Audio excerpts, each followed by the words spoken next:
waktu itu adalah teman yang terbaik bagi kita, dan waktu selalu menanti kita sampai masa tua.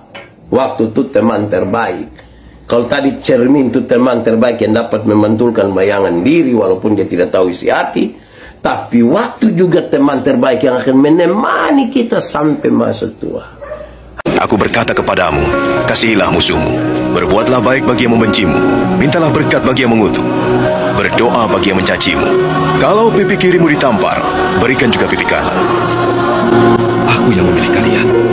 Saudara-saudara, malam hari ini saya khusus akan bicara soal waktu, karena kita semua adalah orang-orang yang menjalani hidup dengan waktu. Dan karena itu saya pilih untuk kita satu bagian pembacaan Alkitab, hanya satu ayat.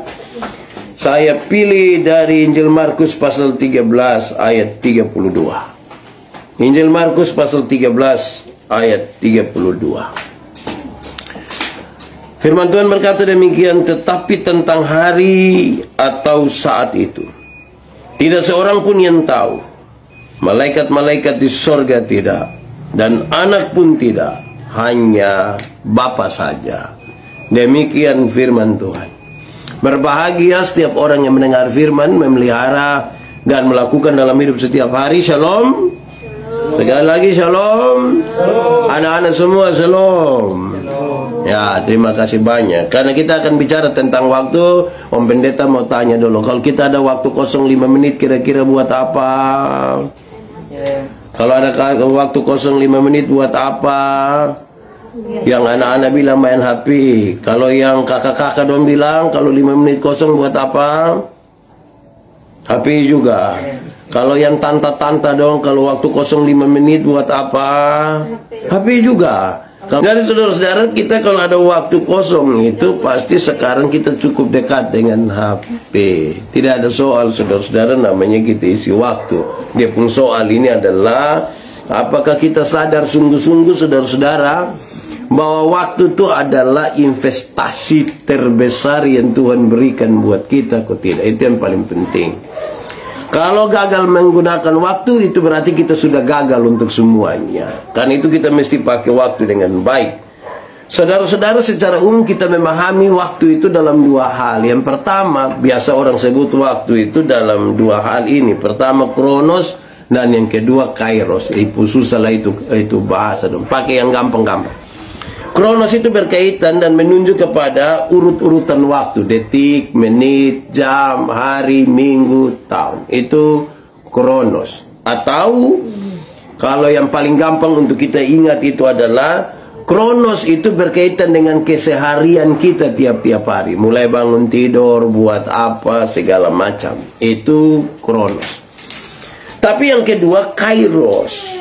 Kairos itu sangat berkaitan dengan kesempatan yang Tuhan berikan kepada kita. Kesempatan yang Tuhan berikan kepada kita tuh mestinya kita lihat sebagai kesempatan yang hanya satu kali, tidak datang berulang-ulang. Dan karena itu orang yang menggunakan kesempatan yang Tuhan berikan dengan baik, ya pasti dia menikmati apa yang Tuhan mau kerjakan. Seringkali saudara-saudara orang berusaha untuk memisahkan sekali antara kronos dan kairos tadi. Waktu yang menunjuk kepada keseharian kita dengan waktu Tuhan. Seringkali orang berusaha untuk memisahkan. Tetapi saya ingin sampaikan kepada kita saudara-saudara bahwa sebaiknya tidak usah. Jangan pisahkan. Sebab apa? Orang-orang yang bijaksana dan orang-orang yang dekat dengan Tuhan mestinya mereka sadar betul bahwa di setiap waktu itu, di dalam kronos itu waktu tiap detik, tiap menit, tiap jam, tiap hari, tiap minggu, tiap bulan, tiap tahun itu ada kesempatan-kesempatan yang Tuhan berikan, ada kairos di situ, sehingga kita menggunakan segala masa itu dengan baik. Perhatikanlah tingkah lakumu, perhatikanlah bicaramu, perhatikan semua hal ketika kamu mengisi kronos itu, waktu-waktu keseharian itu. Perhatikan itu. Dari tadi saya tanya, kalau 5 menit ada kamu bikin apa? Banyak yang bilang main HP. Nah, HP isi apa? Itu yang jadi masalah. Jangan sampai kita gagal menggunakan kairos yang Tuhan berikan buat kita. Nah, jangan kairos itu diidentikan dengan nanti Tuhan datang kok kita mati semua. mau naik ke surga. Bukan itu saja, tapi kesempatan yang Tuhan berikan buat kita. Saudara-saudara, tentang waktu itu, saudara-saudara, saya ajak kita untuk merenungkan bahwa sesungguhnya waktu itu saya suka pakai dua alat ini untuk berefleksi. Yang pertama itu adalah cermin. Saya membaca tulisan ini dan saya kira ini baik untuk itu semua. Cermin itu adalah teman terbaik bagiku. Cermin itu teman yang paling baik bagiku. Karena dia tidak akan pernah tertawa ketika aku menangis. Begitu ya. Cermin itu kawan paling baik. Karena kalau kita tertawa, ya dia tertawa. Toh tidak mungkin ada orang yang dia ketawa di cermin terus, dia tertawa di depan cermin terus dia pembayangan di cermin itu menangis. Kan tidak begitu. Kita tertawa, ya dia tertawa. Kita muka asam, ya dia muka asam. Tidak ada orang yang datang di cermin terus pas dia sedih kok dia menangis, yang dia pembayangan di cermin bilang hehehe di muka. Bukan, tidak begitu. Dia dia tunjuk betul-betul. Itu satu. Dia teman terbaik ya kepadaku, karena dia tidak pernah tertawa ketika aku menangis di waktu seperti apapun. Mau datang di depan cermin jam 1 pagi, kok jam 2 pagi, kok tengah hari, kok tengah malam, kok semua itu apa yang kita berdiri di situ dia gambarkan kembali dengan baik. Tetapi yang kedua saya ingin sampaikan begini, saudara. Cermin itu dapat memantulkan bayangan kita, bayangan diri kita, tetapi isi hati kita tidak diketahui oleh cermin. Saya ulangi. Cermin itu dapat memantulkan bayangan diri kita, tetapi isi hati kita tidak diketahui oleh cermin. Jadi saudara-saudara, walaupun dia teman terbaik, tetapi kita pun bayangan diri yang dia tampilkan di situ itu tidak mampu untuk dibaca oleh cermin apa yang sesungguhnya ada di dalam hati kita. Itu yang pertama. Tapi yang kedua, saudara-saudara, berkaitan dengan jam atau waktu. Saya mencatat tulisan ini, saudara-saudara, untuk kita renungkan dulu. Kita ambil refleksi kecil ini, terus kemudian kita akan merenungkan teks ini dan mengambil pesan-pesannya pada malam hari ini, lalu kita beristirahat. Tentang waktu, tentang jam, saya ingin sampaikan begini, saudara. Pertama, jarum jam itu berputar kembali, tetapi waktu akan berjalan terus.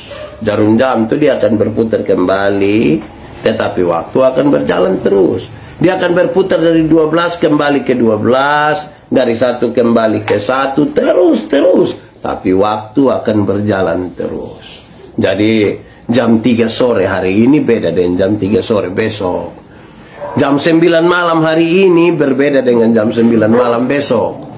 Jadi apa yang bisa kita lakukan jam 9 malam sekarang, baiknya kita lakukan dengan baik, supaya di jam 9 malam besok, kalau kita masih ada kairos yang mestinya kita lakukan lagi atau kita nikmati lagi. Jadi jarum jam itu dapat berputar kembali, tetapi waktu akan berjalan terus. Kedua, saudara-saudara, kesempatan itu hanya datang satu kali, baik susah, baik senang. Kesempatan itu hanya datang satu kali, baik yang susah, baik yang senang. Pak, kok biasa kok diulang-ulang terus, ini hari senang, besok ada kesempatan senang, kok saya tolak 3 kali. Beda. Yang kita sebut sebagai senang yang hari ini, yang sebenarnya kesempatan itu sudah datang, besok ada juga yang senang itu, tapi sesungguhnya 2 hal yang beda. Dia selalu datang sekali. Begitupun kesusahan, dia selalu datang sekali. Nanti besok barulah datang. Tidak mungkin jatuh sang. Hari ini saudara berhadapan dengan kedukaan karena salah seorang yang saudara kasihi meninggal. Besok juga mungkin ada yang meninggal, yang kita kasihi juga, tetapi dengan hal yang beda sesungguhnya. Sama-sama sedih itu, tapi berbeda. Ketiga, saudara-saudara, waktu itu adalah teman yang terbaik bagi kita, dan waktu selalu menanti kita sampai masa tua. Waktu itu teman terbaik. Kalau tadi cermin itu teman terbaik yang dapat memantulkan bayangan diri walaupun dia tidak tahu isi hati, tapi waktu juga teman terbaik yang akan menemani kita sampai masa tua. Hari ini kalau ada orang-orang tua yang masih hidup, itu semua dihitung berdasarkan apa? Waktu toh. Waktu. Kita punya opa yang umur 80 tahun itu kan kadang-kadang dia opa pu angkatan semua sulewat. Hanya tinggal opa sah. Itu dia ngomong apa? Waktu. Opa umur berapa sekarang? 86. Woi, opa mental lah. Tapi bikin apa di 86 tahun? Paling-paling bangga dan cucu-cucu. Beta biasa bilang di mana-mana, itu paling-paling opa sama-sama dan cucu-cucu don terus opa mulai cerita. Dulu waktu zaman Jepang, itu opa pun kawan semua lari kalau Jepang datang. Tinggal opa sendirian tidak lari. Cucu demi opa memang tak lari. Kok kenapa opa pun teman lari, opa tidak lari? Mau lari ke mana? Kok pistol ada di testa sini? Kan? Tidak bisa lari lagi. Paling-paling kita yang bisa cerita-cerita begitu sah. Tidak bisa lebih lagi. Saudara-saudara, tentang waktu begitu, saudara. Tetapi saya catat ada hal lebih untuk kita renungkan. Termasuk kita anak-anak muda, termasuk kita orang-orang tua. Saya catat kira-kira begini, saudara. Saudara-saudara, menjadi tua itu berarti kita menjadi rapuh. Saudara mau setuju atau tidak setuju, menjadi tua itu berarti kita menjadi rapuh. Kita mulai rapuh. Kita rasa fisik mulai agak turun. Kita mulai merasa ada sejumlah hal yang rapuh dalam hidup kita. Karena umur sudah bertambah. Dia mulai menurun. Menjadi tua berarti kita menjadi rapuh. Tetapi yang kedua, saudara, menjadi tua berarti kita menjadi bijaksana. Menjadi tua kita menjadi rapuh. Tetapi menjadi tua berarti kita menjadi bijaksana. Banyak orang semakin tua itu diharapkan kan dia semakin bijaksana. Semakin tua itu dia semakin baik. Dan itu harapan sesungguhnya. Tapi ini semua punya kaitan. Pertama, menjadi tua berarti menjadi rapuh. Tetapi yang kedua, menjadi tua berarti menjadi bijaksana. Itu diharapkan begitu. Karena hari-hari ini saudara-saudara, kadang-kadang yang tua dong ini juga tambah parah. Saya selalu ingat saya pun bapak itu selalu bilang begini, anak jangan keluar malam. Saya bilang, kok kenapa? Bapak tua bilang, karena setan suka daun muda. Saya bilang, apa? Memangnya setan suka lalapan? Bapak tua bilang, anak kecil anak saya omong tambah-tambah. Bapak saya minta maaf, saya minta maaf. Setan yang suka daun muda itu setan dulu, Bapak. Setan sekarang ini mau daun muda, kok daun tua, kok daun kering, kok dia bawa semua. Karena yang tua dong sekarang ini juga berat. Yang tua sekarang berat, betul tidak? Berat, Anda mengatakannya. Dan karena itu hati-hati. Ingat, menjadi tua mestinya kita bijaksana. Jangan menjadi tua tambah gila. Nah, yang ketiga, menjadi tua juga bisa berarti kita menjadi rapuh dalam kebijaksanaan. Orang mulai makin tua, itu kadang-kadang dia menjadi rapuh dalam kebijaksanaan. Ada pepatah dulu bilang begini, sulit sekali untuk kita pindahkan pohon yang sudah tua. Kalau dia masih muda, kok kita atur, kok bisa bengkok-bengkok sulit.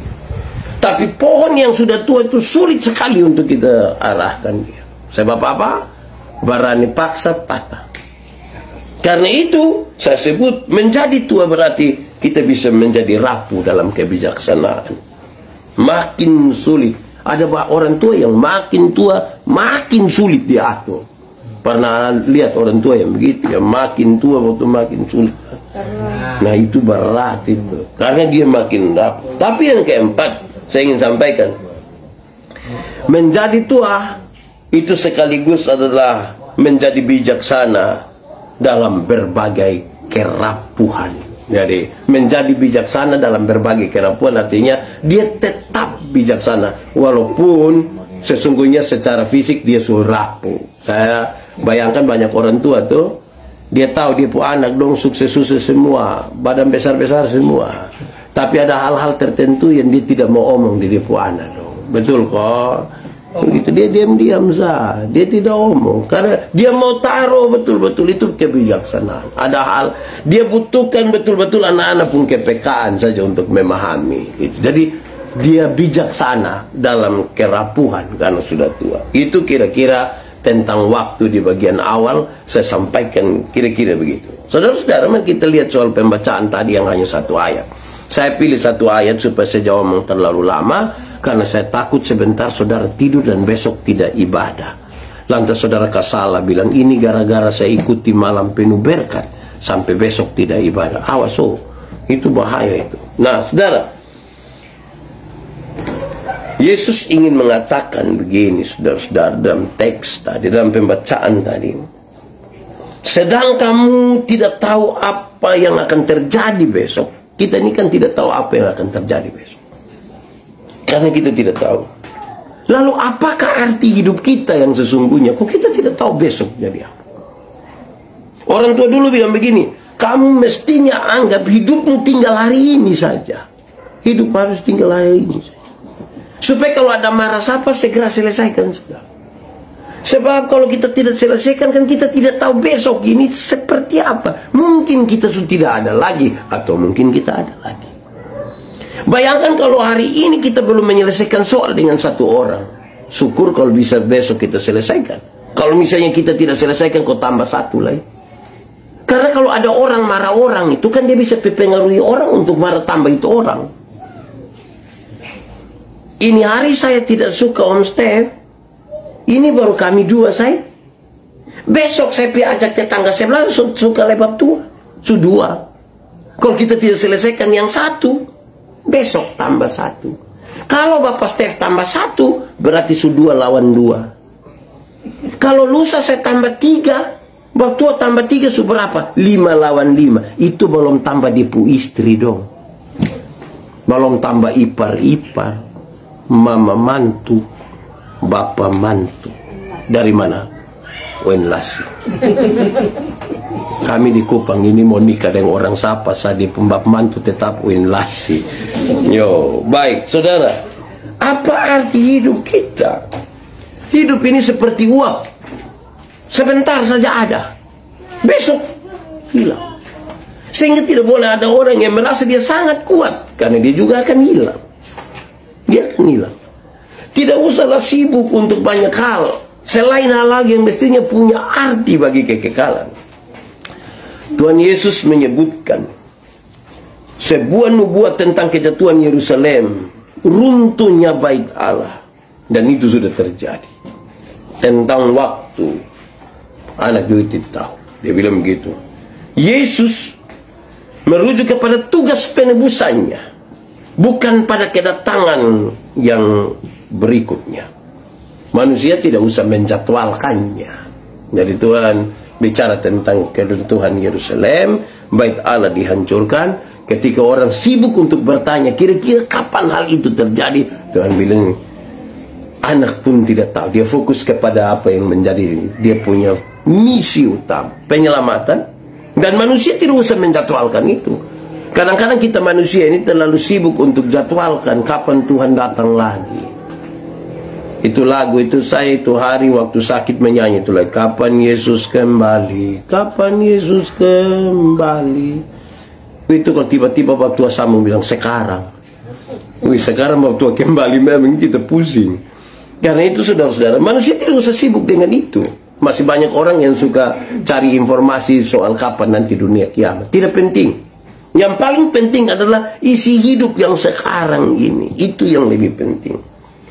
Dalam masa penantian saudara-saudara, kerjakanlah pekerjaan kita dengan tuntas. Itu lebih penting. Ini berarti kita harus hidup sedemikian rupa supaya kita tidak menjadi soal bagi diri kita sendiri, bagi orang lain. Tidak usah jadi soal di masa kini dan juga sekaligus masa depan. Saudara tahu ada orang yang bukan hidup saya bikin masalah, mati juga dia masih bikin masalah. Ini barat ini kalau Pak Pendeta ada yang mati bikin masalah. Iya, nanti bongkar-bongkar kita dapat lihat di masalah dong. Ini manusia hidup bikin masalah, cuma mati tambah masalah. Jadi selesaikan semua hari ini. Saudara-saudara, Mari kita renungkan satu dua hal. Saya mau ajak kita renungkan ini bagian-bagian tentang Tuhan ini bersama-sama dengan kita. Dia memberikan kepada kita waktu tadi, kronos itu, keseharian, pagi, siang, malam. Tiap hari kan kita ketemu pagi, tiap hari ketemu siang, tiap hari kita ketemu malam. Tetapi dalam kronos itu ada kairos, ada kesempatan, ada waktu Tuhan yang Tuhan mau kita maksimalkan itu dengan baik. Apa itu? Satu, saya mau ajak saudara berefleksi bahwa melupakan Tuhan Allah dan hanyut di dalam dunia dengan segala macam kepuasan dunia adalah hal yang paling bodoh. Itu hal yang paling bodoh. Karena apa? Saudara mau setuju atau tidak setuju, Tuhan yang pegang waktu. Ketika Tuhan bilang cukup sudah, saya bicara dengan siapa, dia bilang begini, Pak Pendeta, ada satu SK yang tidak bisa dibatalkan, yaitu SK kematian. Kalau Tuhan suka turun itu SK itu, tidak ada yang bilang, aduh, anak dong masih kecil ini, belum lagi pun bapak model begitu. Kita tidak bisa ngomong. Sampai itu dia puas. Jadi kalau kita melupakan Tuhan, hanyut di dalam kesenangan dunia, ini hal yang paling bodoh. Kenapa? Karena saudara mau setuju atau tidak setuju, Tuhan yang pegang waktu. Kalau saya omong Tuhan pegang waktu, saya ingin sebenarnya mengatakan Tuhan yang pegang kita pun hidup. Saudara bayangkan, siapa yang ketika dia mati itu, dia pun segala yang ada pada dia pun diri dapat menolong dia? Tidak ada. Kami berurusan dengan banyak orang, dong kumpul uang banyak-banyak, kaya raya, iya, oke. Pada waktu sakit berat mau mati, dong bawa memang uang 1 tas, 2 tas, taruh di depan dokter. Dokter, tolong lakukan yang terbaik. Uang tidak usah pikir, yang penting lakukan yang terbaik. Dokter jawab sepotong saja, kami hanya bisa menjalankan semampu kami.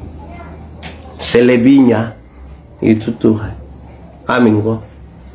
Jadi kalau kita hanya hanyut di dalam apa yang bisa dibeli oleh uang, dengan uang, kita melakukan hal yang bodoh. Karena semua terbatas. Semua akan sampai selesai. Semua kesuksesan yang di dunia berupa material atau apapun akan selesai. Jadi jangan coba-coba melepaskan diri dari Tuhan. Karena ini akan jadi masalah serius bagi kita. Melupakan Tuhan Allah, hanyut di dalam dunia dengan segala kepuasannya adalah tindakan yang bodoh. Karena Tuhan yang pegang waktu.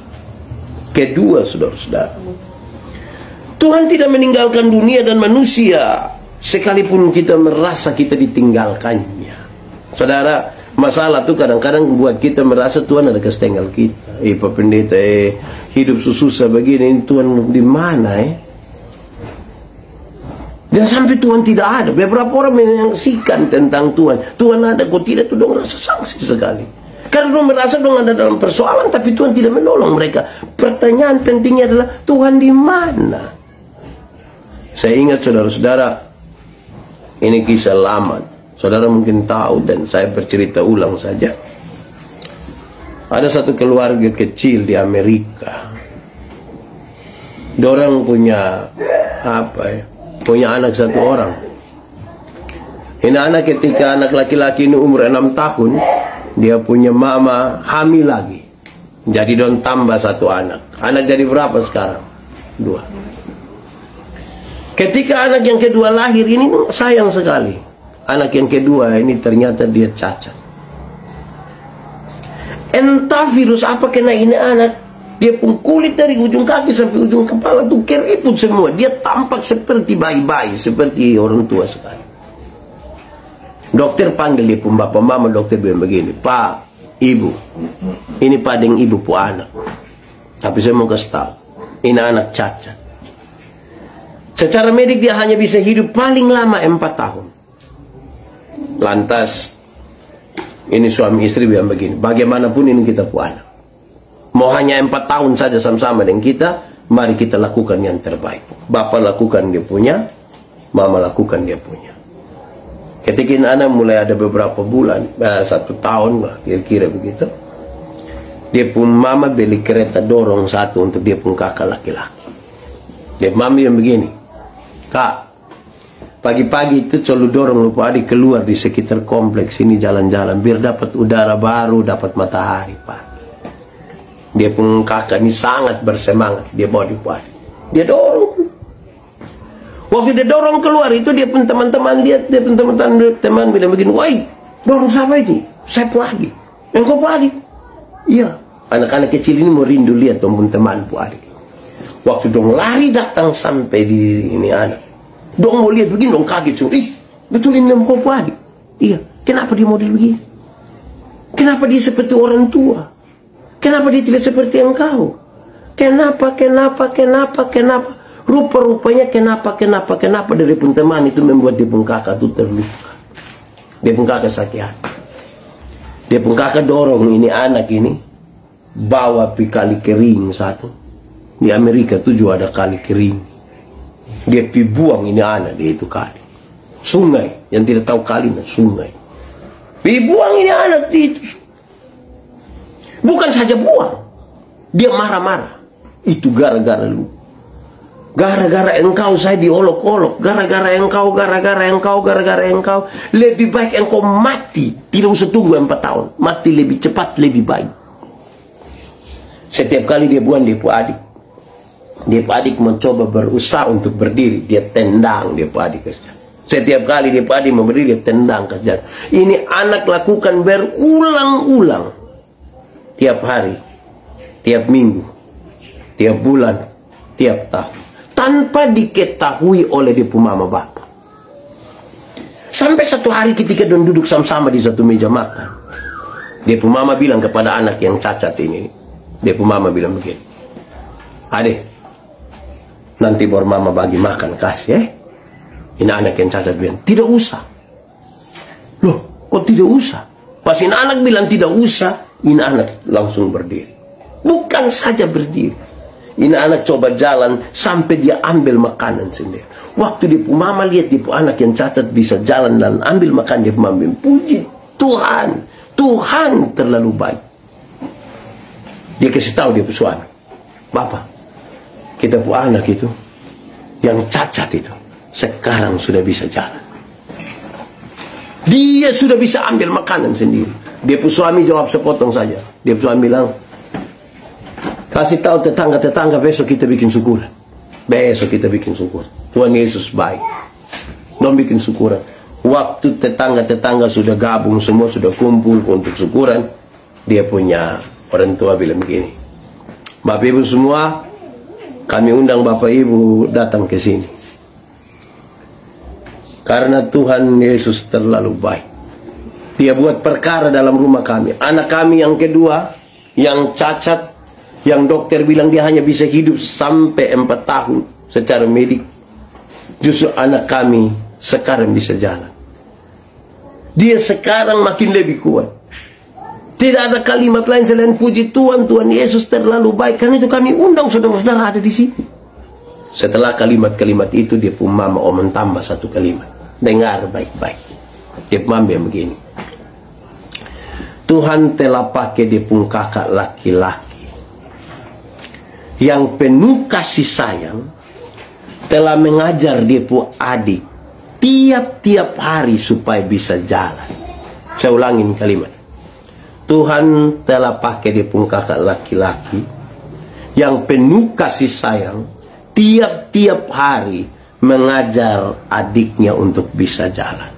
Saya mau tanya, dia pun kakak laki-laki penuh kasih sayang, dia pun kakak laki-laki juga heran, penuh kasih sayang. Saudara bisa tangkap maksud dari kisah ini. Ada saat-saat kita merasa sepertinya kita kan tidak ditolong oleh Tuhan. Apakah memang Tuhan tidak ada? Tuhan ada. Dia sementara melatihmu untuk bisa berdiri. Dia sementara melatihmu untuk bisa jalan. Saya kira lagu ini familiar.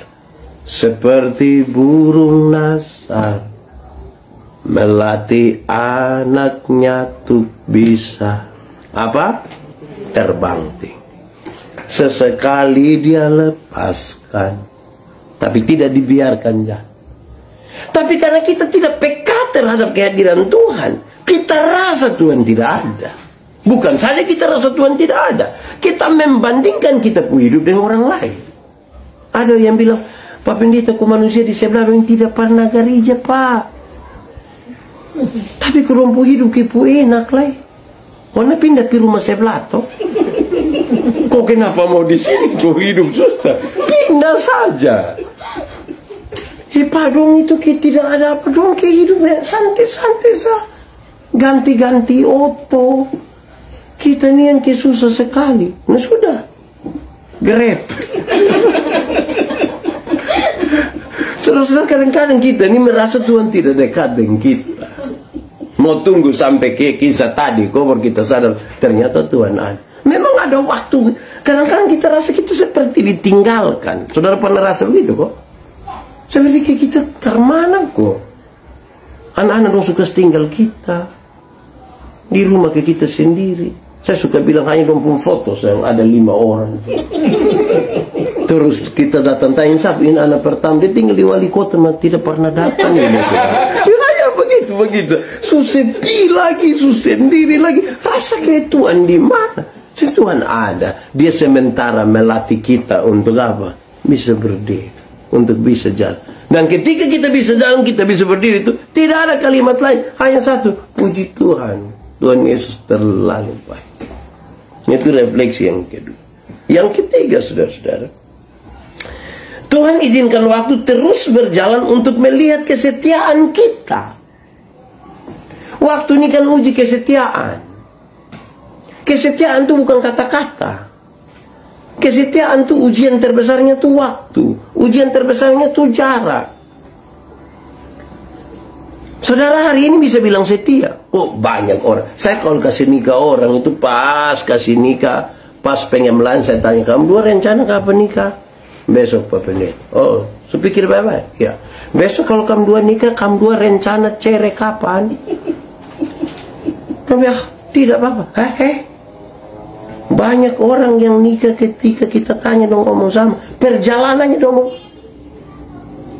Makanya pikir baik-baik. Tuhan menciptakan manusia laki-laki dan perempuan. Dia taruh cinta kasih dalam diri laki-laki dan perempuan. Mempertemukan laki-laki dan perempuan dalam cinta kasih. Menumbuhkan mereka dan mengukuhkan mereka dalam ikatan cinta kasih sebagai suami istri. Berarti sejak awal sampai kamu menikah, Tuhan sudah bekerja. Kalau kamu dua ada masalah, bawa kembali pi Tuhan. Jangan bawa pi polsek. Kui tarik polsek yang kasih nikah kamu. Kan Tuhan yang kasih jadi satu. Ini refleksi yang saya kira baik. Tuhan itu izinkan waktu itu. Dalam waktu itu kan ada naik turun tadi. Bukan sekedar tadi bukan sekedar kronos tadi. Detik, menit, jam, hari, bulan, tahun. Bukan sekedar itu. Ada kairos, ada kesempatan. Ini kesempatan seperti apa? Begini saja contoh. Saudara lagi jengkel dengan sesuatu, jengkel suami, jengkel anak, jengkel orang tua, jengkel dengan segala macam. Terus saudara berdoa, Tuhan kasih saya kesabaran. Asal saya bunuh kesebati dong. Saudara kira waktu saudara berdoa minta kesabaran, Tuhan kasih kesabaran? Waktu kita berdoa minta kesabaran, Tuhan izinkan persoalan tambah. Kesabaran itu hasil dari berjumpa dengan soal. Jadi bukan minta soal kok. Tidak ada saudara pun mau biar susah tidak ada rasa, biar kodong mau gila-gila saya di situ, saya tidak ada rasa. Ketika kita berdoa minta kesabaran, Tuhan izinkan ada masalah. Saya suka bilang begini, saya punya teman dong yang biasa meditasi dong. Dan datang kau lihat kami suami istri bertengkar dan bilang, oh suami istri kok bertengkar? Orang mesti ke kami tidak pernah bertengkar. Saya bilang iya, karena lu tinggal di hutan. Lu tiap hari lu ketemu pohon. Lu pernah bertengkar dengan pohon. Tapi coba lu ketemu manusia. Aduh, ketemu manusia ini. Kadang-kadang kalau dia mood bagus itu dia sampai dia langsung salam, selamat malam, kemana ada baik-baik kok. Aduh, itu kalau dia ada enak-enak. Kalau dia ada gila kambing sedikit itu pas dia sampai kita bilang selum apa tengok. Berubah ini manusia. Jadi Tuhan izinkan ini semua melatih kita pun kesetiaan. Ada waktu. Ada waktu. Saudara bayangkan ya, menikah kira-kira 20 tahun ini. 20 tahun ini, masa kok 20 tahun kita tidak pernah bermarah sedikit pun. Woi, terasa nikah 20 tahun tuh bermarah mungkin 20.000 kali. Apalagi kalau dong sudah dituntaskan, kok dong helah bawa kembali. Mama dong pulang gelas satu di ujung meja kok hampir jatuh. Siapa yang taruh gelas di sini? Kok suami bisa ya anak dong ya. Ini hari ini. Besok pulang meja makan kotor. Mam tua marah di meja makan. Kok kenapa suami bisa ke sini meja makan ini sama kayak kemarin yang gelas dia sudah kemarin punya. Belum yang minggu lalu, belum yang tahun lalu. Saudara bisa bertahan. Saudara kira mau berhenti kok pindah pi istri lain nanti ada begitu lain? Ada dengan gaya yang lain. Lebih bertahan su di sini. Diam-diam su di situ. Suami juga satu. Ini suami dong ini juga satu. Kalau sendengar sendong tuh dong sengaja muka asam sa. Sakit kok ande. Makan sudah. Itu dia kayak sonus kas makan. Biar kok dia lapar.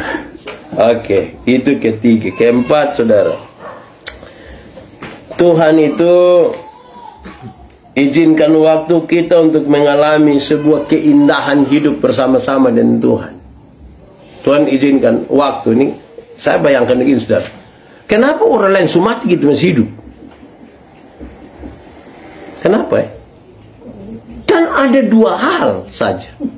Kalau orang lain mati kita masih hidup, logikanya adalah kan ada hal yang Tuhan mau kita nikmati lagi di situ. Ada hal. Tidak mungkin Tuhan izinkan kita hidup, tapi tidak ada hal yang Dia mau taruh di muka. Ada. Tapi yang kedua, mungkin Tuhan kasih kita kesempatan hidup ini kok bertobat Tuhan. Kasih kesempatan hidup ini untuk bertobat. Kenapa?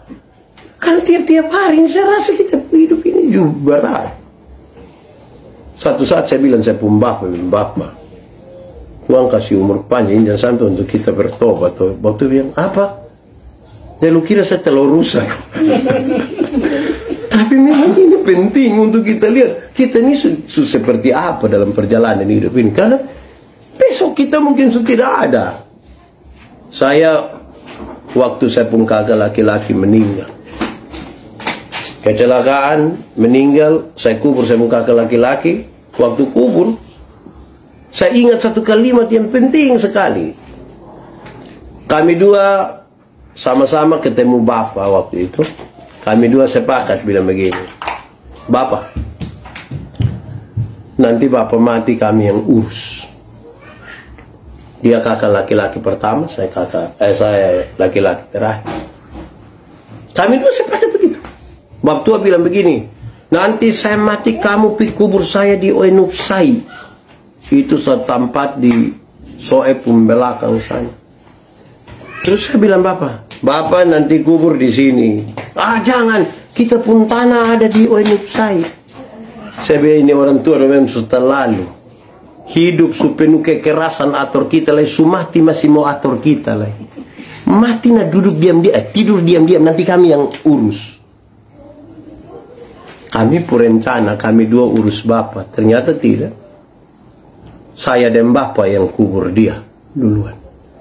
Kita boleh rencana. Toh pada akhirnya Tuhan yang akan tentukan. Siapa mau? Karena itu yang bisa diselesaikan, selesaikan. Saudara, kalau bisa beli HP baru ke orang tua kayak sekarang baik. Jangan tunggu dong mati baru menangis. Aduh, tidak sehat kita pun hidup ini. Hei, lihat bab tua dong itu kalau mau apa? Betul lah. Betul. Beli memang kasih dong sepatu biar dong pakai dong gagak-gagak itu lebih baik. Waktu dong hidup.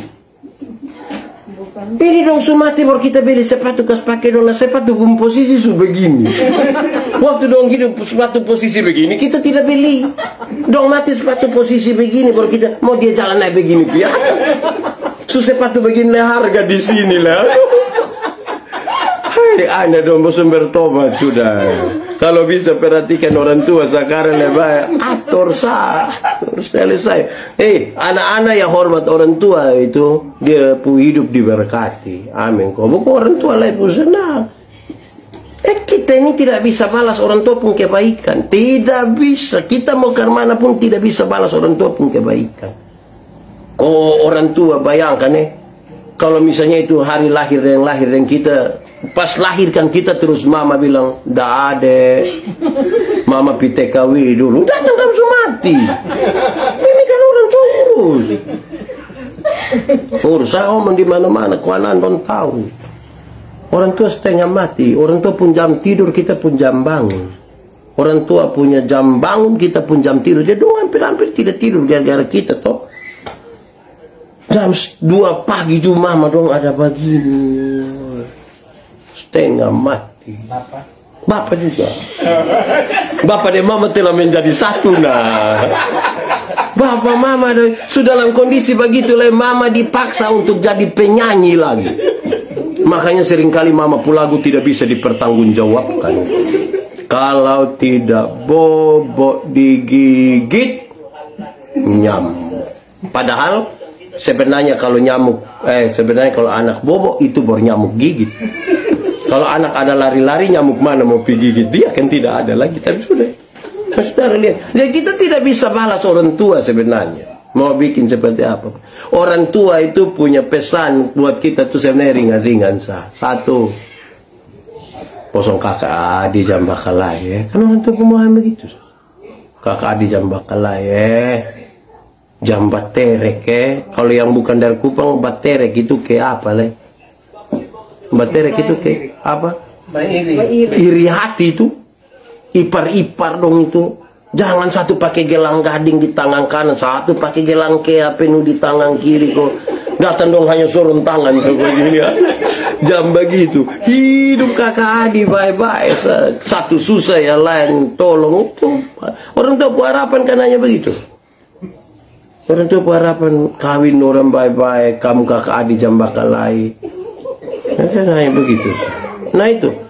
Ini kalau kita tidak atur dengan baik, saudara bahaya. Karena kita masih sendiri. Kita dulu misalnya di sini 5 orang. Kita dulu bermain Natal sabar dapat baju satu kan saudara masalah. Bisa batukar, apalagi nona semua batukar. Apa? Main karet. Main kayu doi, kasti, gala asing sama-sama. Tidak ada soal. Tapi mulai menikah bisa berubah kan kita sudah tambah orang lain kita buat. Dia pun tuntutan macam-macam. Lama-lama kita mau datang kasih orang tua dong beras, kasih beras 20 kilo kita foto. Baru muat di grup keluarga. Aduh, kita ini tidak bisa balas orang tua pun kebaikan. Jadi yang bisa kita lakukan sekarang bikin bye-bye. Nih ingat yang di jauh-jauh don dari orang tua nah. Lihat kok telepon orang tua. Ini tidak pernah telepon orang tua, tapi pas orang tua mati baru dia telepon berulang-ulang. Jangan kubur dulu sebelum saya sampai. Mau kasih takut siapa? Biasakanlah kau ada komunikasi. Saudara lihat, Yakub itu sudah sangat tua dan sakit-sakit. Tapi ketika didengar bahwa Yusuf masih hidup di Mesir, dia bangun dan dia jalan. Dia lupa buang dia pun sakit. Hanya karena dia dengar kalau dia pun anak dong masih hidup. Oh itu luar biasa toh. Makanya anak-anak dong kasih tahu SMS, WA, bab tua, mam tua dong kasih tahu bilang tiap pagi kasih tahu bilang kita masih hidup. Itu secukup. Ini kadang-kadang tinggal satu rumah dia orang tua madong son pernah kasih tahu. Anak di dalam kamar, bapak mama di luar. Baru suruh pikas tahu bilang. Tas ya. Pikas tahu. Ketas ya gitu. Orang tua mau begitu Oke, yang berikut saudara-saudara. Tuhan Tuhan izinkan waktu untuk memiliki hati baru dalam Tuhan. Dan Tuhan bukan saja kasih kita kesempatan untuk bertobat, tapi supaya kita punya hati ini jadi hati yang baru untuk Tuhan. Kenapa? Tidak usah sibuklah kapan dunia kiamat, tidak usah sibuk. Kita mau sibuk untuk apa? Tapi hati yang baru di dalam Tuhan tuh penting. Hati yang baru dalam Tuhan tuh kita betul-betul dikuasai oleh Roh Kudus. Kalau sudah atur saya, Tuhan mau ke mana, atur saja. Tidak apa-apa. Kita mengalami pertobatan. Pertobatan itu juga bukan sesuatu yang seperti Paulus, Tuhan langsung tangkap balik. Pertobatan itu bisa terjadi dalam proses perlahan-lahan, hampir-hampir kita tidak sadar, tapi orang lain lihat kita perubahan. Kadang-kadang orang bilang begini, Pak Ica sudah berubah. Padahal dia sendiri rasa tidak berubah. Tapi hati-hati deh orang yang tak kuju kita duduk-duduk, dia datang, dia bilang, bosan tahu kok tidak, beta sudah berubah. Itu besok dia bisa gila ulang. Jadi hati-hati dengan yang kaget-kaget dong begitu. Biar berproses normal saja. Tapi dengan hati yang selalu baru. Kita hati ini jangan simpan kepahitan, jangan simpan yang jahat-jahat. Simpan saya yang baik-baik toh. Simpan yang enak-enak sah. Bersyukur sah yang kita taruh di hati ini. Kenapa? Tuhan izinkan waktu terus ada di kita dalam kitab Hosea yang sekarang. Untuk apa? Supaya kita memiliki hati yang baru di dalam Tuhan. Tuhan sudah mengerjakan keselamatan bagi kita. Kita butuh hati yang baru. Kita butuh hati yang baru ini artinya bukan piko semua ganti hati. Tapi hati baru sangat berkaitan dengan kalau dulu kita tidak andalkan Tuhan, dulu kita rasa biasa-biasa saja. Lebih baik kita sekarang belajar untuk mengandalkan Tuhan. Dulu belum melayani, sekarang sebaiknya melayani saja. Bisa buat apa yang kita lakukan, lakukan saja dengan sukacita. Tidak ada solusi. Kenapa? Saya mau catat yang lebih. Tuhan itu izinkan kita untuk menyelesaikan pekerjaan kita yang mungkin belum kita selesaikan. Sesuatu yang mungkin sementara berjalan, sesuatu yang ada dalam pikiran kita, sesuatu yang pernah kita bangun sebagai komitmen pada masalah. Tuhan izinkan, selesaikan sudah karena sebentar mau jalan. Selesaikan sudah. Dunia ini, dunia yang sesungguhnya seperti bahasa Alkitab, dia bilang itu hanya kemah saja. Akan ada waktu di mana kemah kita itu akan dibongkar. Ini sangat berkaitan dengan perjalanan bangsa Israel. Dan jalan dapat pemeliharaan Tuhan di tengah jalan dari Mesir ke Kanaan. Kemah-kemah ini dibuat, tapi kemah bukan tempat tinggal selamanya. Ini kemah harus dibongkar. Kamu jangan aman di kemah. Kamu tidak boleh aman di kemah. Kamu bongkar kamu pun kemah karena tujuanmu itu ada di Kanaan. Kamu jangan rasa nyaman di padang gurun walaupun kamu dapat makan, minum segala macam di situ. Jangan nyaman di situ. Ini akan dibongkar.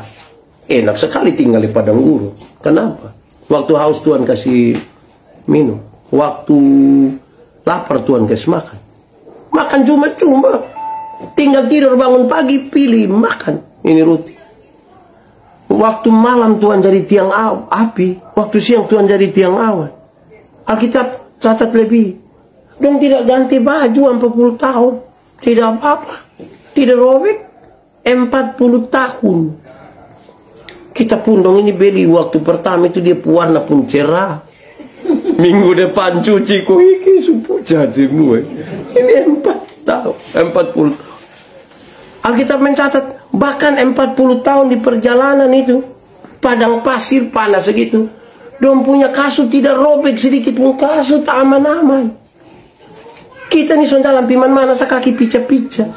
Dong punya aman-aman. Sudah ada masalah. Sempurna Tuhan pun penyertaan. Tapi ketika bangsa ini mau aman di situ Tuhan bilang tidak, ini tenda bongkar. Kamu pun tujuan ada di Kanaan. Pergi sampai ke Kanaan. Jangan aman-aman saja di sini, pergi sampai Kanaan.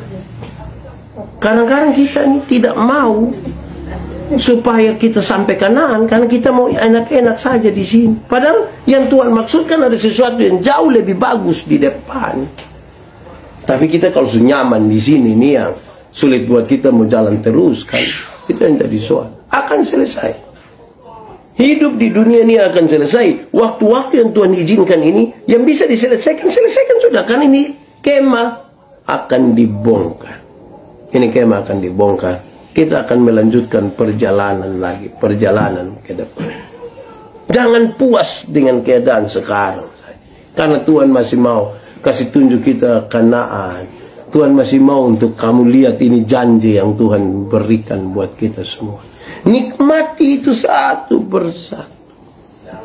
Saudara bayangkan, ini orang-orang yang bersama-sama dengan Tuhan, dong mengeluh dalam perjalanan. Kalau ada kesulitan sedikit, dong kan marah.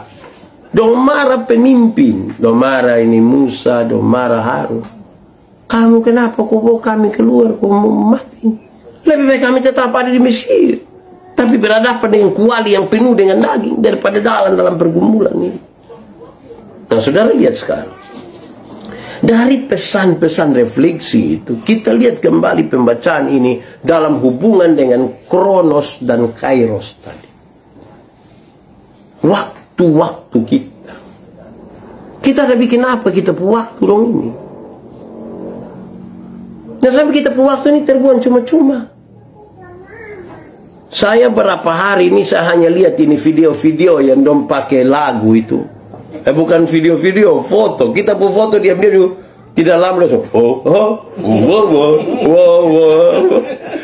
Yang orang tua, yang anak-anak dong semua sama sa. Tiba-tiba kok saya justru jadi penyanyi itu. Sekeluarga ini, semua lagi enak-enak di situ. Saya pun teman bilang, Pak, daripada kita olok-olok dong, lebih kita bikin dong jadi penyanyi saja, Pak.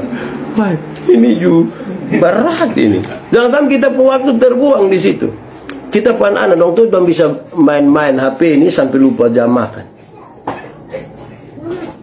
Anak, Jonathan, makan. Sabar ya. Hai, ini lama-lama dong kira makan itu tinggal download sah. Bisa. Waktu kita nih yang kita butuh maksimalkan dengan baik, saudara-saudara. Kenapa?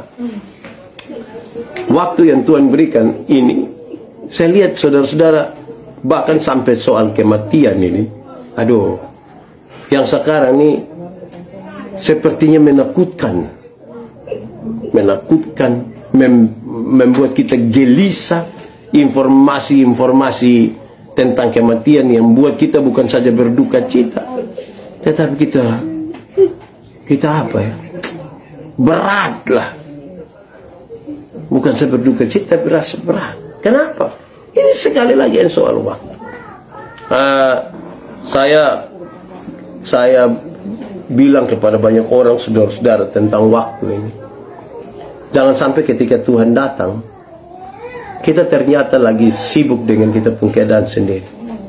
Tahun 2007 ketika saya kembali ke Alor, jadi saya melayani di Alor sampai 2004, pindah ke Sabu, pas sidang sinode di Alor tahun 2007, saya pergi ke sana, menyempatkan diri untuk pergi ke jemaat, salah satu mata jemaat yang saya layani di sana. Pas hari Minggu, saya dengar ibu pendeta berkhotbah begini. Saya suka di pesannya. Dia pengkhotbah bilang begini, jemaat, kamu main-main. Kamu main-main, kamu tahu kok tidak? Tuhan Yesus itu ada di surga, kau buat rumah kok tidak? Dia ada di surga, kau buat rumah. Kau main-main begini nih, dia datang kembali, nanti orang lain yang masuk di dalam, kamu main-main di halaman saja. Memang saya suka itu pesan itu. Kadang-kadang kita terlalu bermain-main dengan keadaan ini. Padahal kita tidak tahu kita sampai kapan. Kita pun hidup sampai kapan. Nah, kalau kita tidak tahu, maka buatlah seolah-olah kita pun kehidupan itu tinggal hari ini. Tinggal hari ini. Saya baca satu tulisan kecil. Dia bilang begini, hidup kita hanya ada 2 hari. Yaitu hari ini dan hari itu ketika saya bersama-sama dengan Kristus di sorga.